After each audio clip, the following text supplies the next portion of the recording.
আবার ভারতের সঙ্গে যুদ্ধ করবে, যুদ্ধ করবে, যুদ্ধ।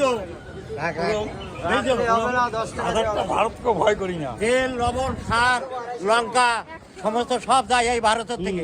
আমি ল্যাংটার থেকে দেখতেছি জঙ্গলের মধ্যে দিয়ে যায়, এই কাদার মধ্যে, মানে ফলায় রয়েছে, ধাবার মধ্যে রয়েছে, জঙ্গলের মধ্যে।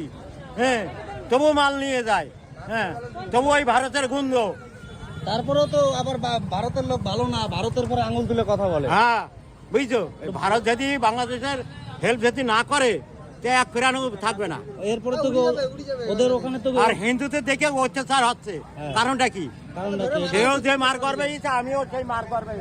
আমি দুধটা খাই, সে মাংসটা খাই। তারপরে ওদের তো এখন বাংলাদেশে গৃহযুদ্ধ শুরু হয়ে গেছে, মানে সব জিনিসপত্রের প্রচুর দাম। আর দাম হবে তো, যে রাজ্যটা চালাচ্ছিল তাকে তো সরাই দিয়েছে, প্ল্যান করে সরাই দিয়েছে।